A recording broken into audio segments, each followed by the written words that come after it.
Cigarette. সবাই মিলে আমরা চললাম মাকড়াপাড়া চা বাগানের দিকে। আমার ডান দিকটা হচ্ছে ভুটান, পেছন দিকে যে পাহাড় দেখা যাচ্ছে।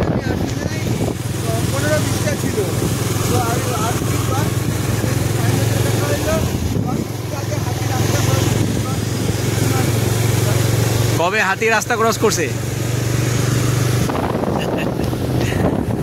এই জায়গাটা আর কি হাতির যাতায়াতের জায়গা।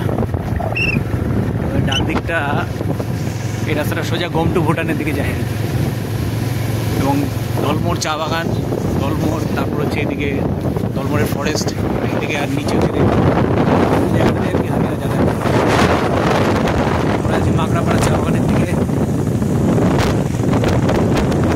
আমাদের একটা পিছনে টিম আছে।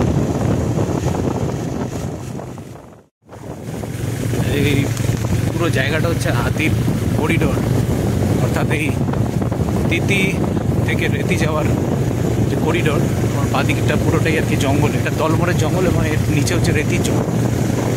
ডান দিকে হচ্ছে করিডোরটা কন্টিনিউ হয়ে ভুটান অব্দি গেছে, সেখান থেকে ধুমচি হয়ে তিতিতে ঢুকে হাতিরা জলাপাড়া।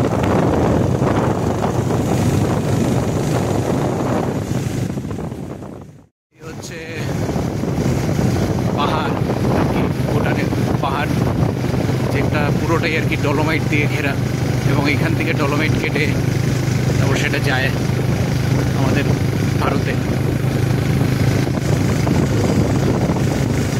সেটা দেখাতে পারছি জুম করে।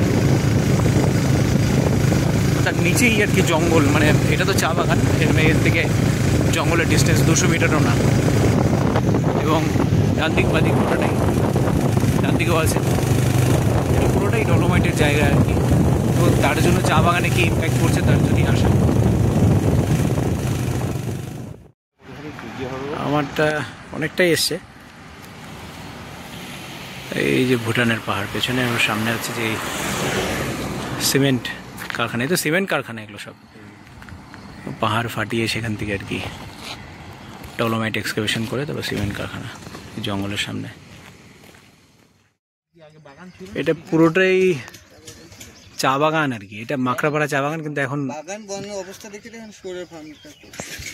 বাগানটা বন্ধ হয়ে যাওয়াতে এখানে জঙ্গল হয়ে যায় এবং এখানে হাতিরা থাকছে। প্লাস এই হচ্ছে ভুটানের পাহাড় পুরোটাই, এবং গোটা পাহাড় থেকে আর কি ডলোমাইট এক্সকাভেশন আর কি হচ্ছে।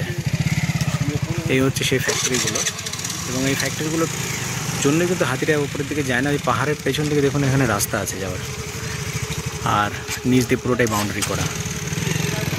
আমরা একটু ভেতরের দিকে যাচ্ছি।